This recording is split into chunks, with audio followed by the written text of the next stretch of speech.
writer might ask you, how will I get paid for this? When I started testing audio theatre projects, I paid people fairly. But I'll be honest, I was figuring it out as I went along. There was no established frameworks for audio theatre, no industry standards, no union guidelines specific to audio theatre in front of a live audience. I knew it felt fair, but feeling fair and having formalised union-aligned contracts are two different things. So, I went to the unions, I went to ITC, Equity, Writers Guild, and I said, hey, I'm doing this, can you help me do it properly? What should the standards be? And over several years, we built the frameworks that now exist. Today, those frameworks are tested, union-aligned, and available to theatre venues.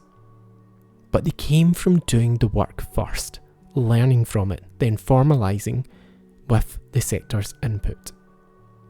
Welcome back to Notes from the Grey Hill. I'm Barry, and today we're talking about frameworks that make audio theatre possible, fair pay, future-proof contracts, and why doing this properly protects both your artists and your venue. So here's what I did.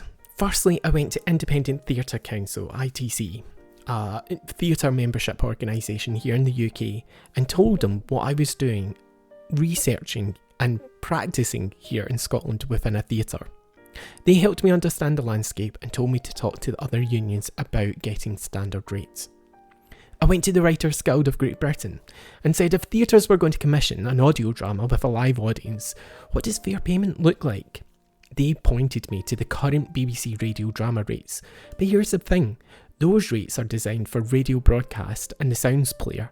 They're not designed for a model where there's a live audience in a theatre, ticket sales from the event, and then a digital recording released afterwards. So, we had to figure out how to adapt those rates for a theatre context. That adaptation work, understanding how the live performance revenue and the digital revenue should interact, how to structure it fairly for both the venue and the writer, all of that took so much time because it had never been done before. I consulted with two separate independent offer agents here in Scotland. You know, the people who negotiate contracts for writers every day. And they really helped shape what fair looks like in practice, not just theory. I then went to Equity and said, when performers are in a live audio theatre recording, how should they be paid? And they gave me their equity rates for recording and live performances and helped me work out what that looks like in fairness.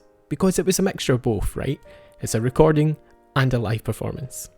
And then we had to figure out the part that didn't have existing frameworks, the digital royalties. Because once the recording goes into a digital store and starts selling, the writer and the performers deserve ongoing participation. That's their intellectual property generating an income. But then the question was, how much? Based on what? Calculated how?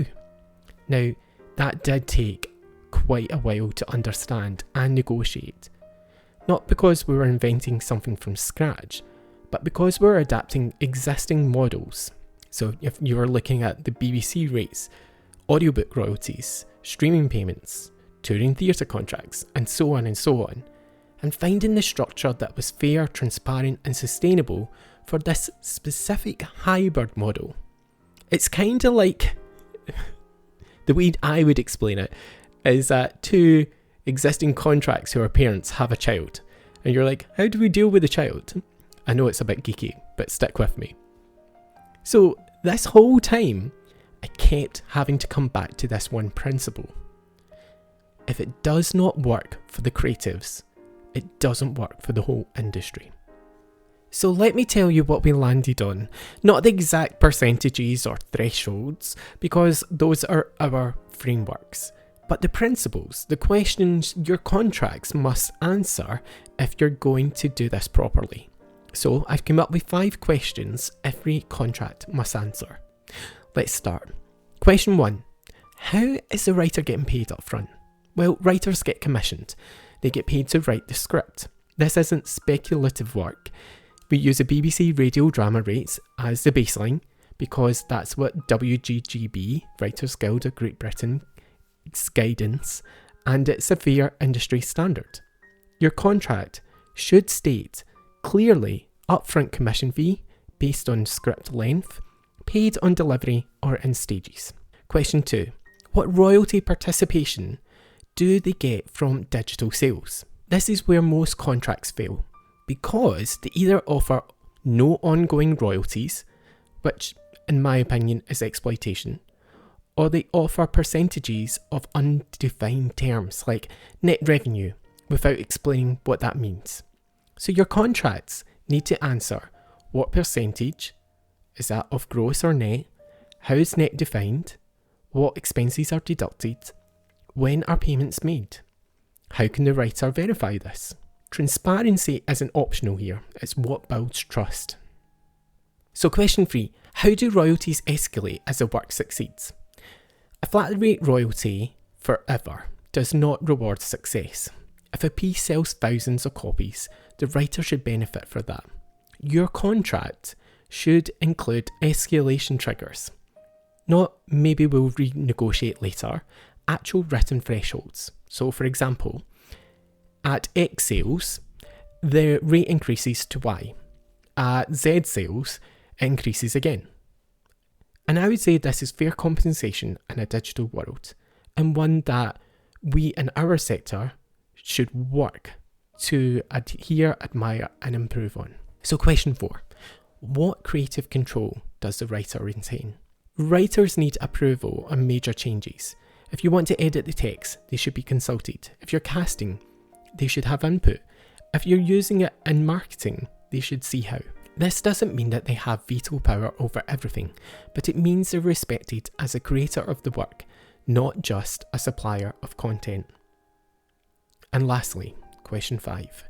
What transparency and legacy protections exist? So writers should receive annual statements showing sales, revenue and royalty calculations. They should have audit rights if the number doesn't make sense, and crucially, if the writer dies, their estate or next of kin should inherit those royalty rights and receive clear information about ongoing payments. These aren't radical demands, they're just basic professional standards. But in audio theatre, until someone actually writes them into contracts, they didn't exist. Before I talk about platform economics, let me clearly clarify something important. Audio theatre isn't just about digital sales. These productions can tour, live performances with audiences in different venues, and the work generates income through ticket sales, touring fees, and then the digital asset that continues to earn long after the tour ends.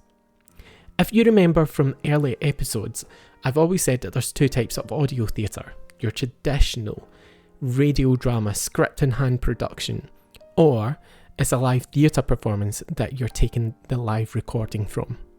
Remember, it's a digital asset that continues to earn long after the tour ends.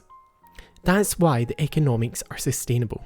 That's why we can pay writers fairly and give them ongoing royalties, including the cast and crew, and still make it work for venues.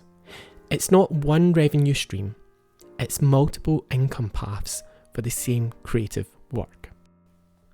Before I talk about union alignment, let me address something venues ask me all the time. And they say to me, Barry, why can't we just upload our audio theatre to XYZ platform or another audiobook platform? Here's why. I've tested this. I know what comes back. So traditional audiobook platforms can take the majority of the sale price.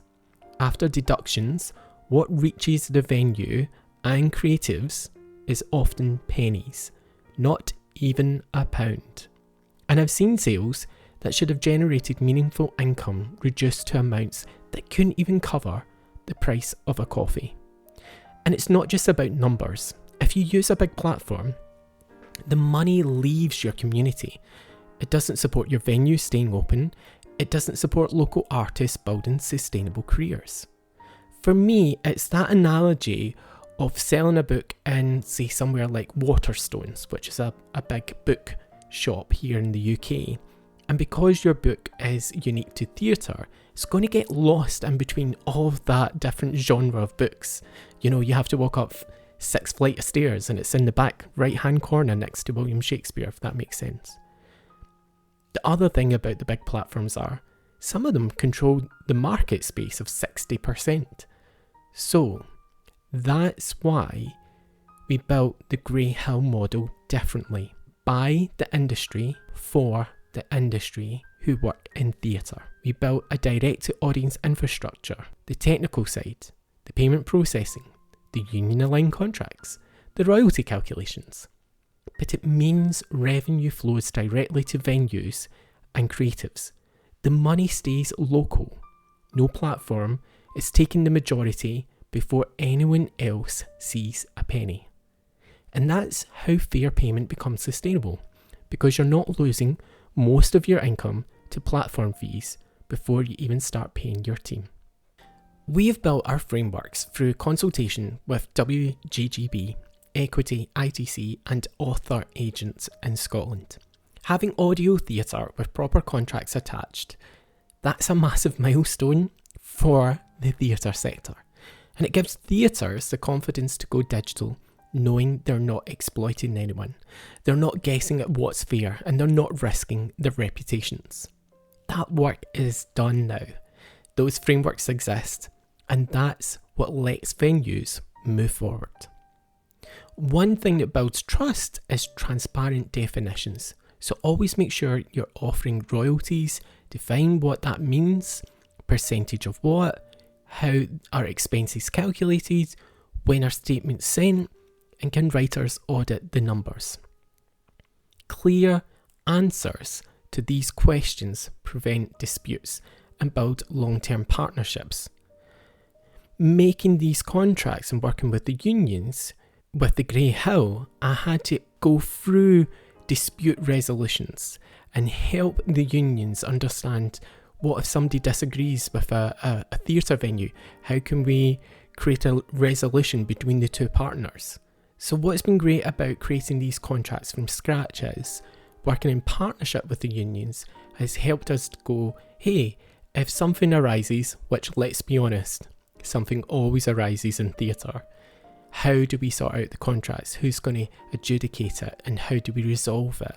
What are the principles to help both partners going forward? And that's all been done. Here's something really important, and that's a conversation about what writers keep versus the theatre licenses. And by default, writers keep their intellectual property. The contracts are non-exclusive. The theatre licenses the right to record one specific performance and release that recording. But the writer owns the script. They can license it to another theatre, they can publish it, they can adapt it for TV or film, etc, etc. Now, if a theatre wants exclusive rights to a piece, maybe for a flagship commission, that's negotiable. The contracts are modular. They can flex to what the project needs. And if the theatre wants to commission a sequel or extend the audio series or develop it into a full stage production, there's a fee structure for that. Those rights aren't granted automatically. The writer has to agree, and they get paid for those extensions. This is fundamentally different from some digital contracts which try and grab all rights in perpetuity for a one-time fee. That's not partnership, that's a rights grab. So the model we've built is the theatre gets a valuable asset, a recorded performance they can sell.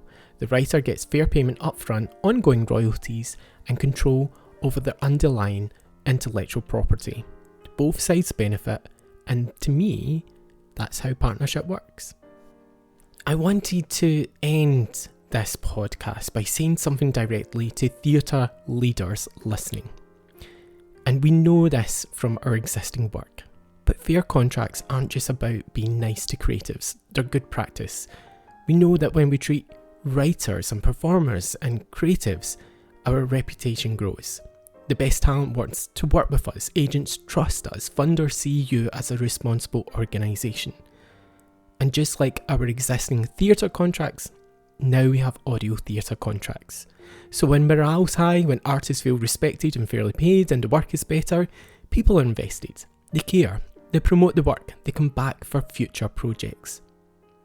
And when we've got transparent, well-structured contracts in place, you avoid the legal and reputational risks that come from disputes, exploitation claims, or public backlash. But because audio theatre's new, we've already created within good working practices with unions what should happen if disputes arise. But because we've built these contracts with unions, we've also managed what happens if a dispute arises and how do we solve issues going forward. I've spent probably about 2.5 years building these frameworks, not because I wanted to become a contract lawyer, but because I wanted to remove the barriers of accessing theatre. You don't have to start from scratch. You don't have to negotiate with unions yourself. You don't have to figure out what fair royalty structures look like or how to adapt a BBC rate for theatre. These frameworks now exist. They're tested, they're working, and they allow you to do audio theatre properly in a way that respects creatives and protects your venue. If you are a CEO, an artistic director, or a producer, anyone who's thinking about audio theatre, here's what I want you to take away from this episode. And it's probably true to what you're doing day to day, but contracts aren't boring admin. They're the foundation of whether this works. Everything I've shared today, the questions your contracts must answer, the union standards to reference, the principles of fair payment, why platform economics don't work for communities, these are all things the sector needs to understand. But building the actual frameworks, the contracts, the royalty structures, the technical infrastructure, the years of consultation with unions and agents, that's work most venues don't have time or capacity to do. If you want to build it yourself from scratch, now you know the questions to solve for. If you want to move quickly and do this properly using frameworks that already exist, that's what the Grey Hill is here for.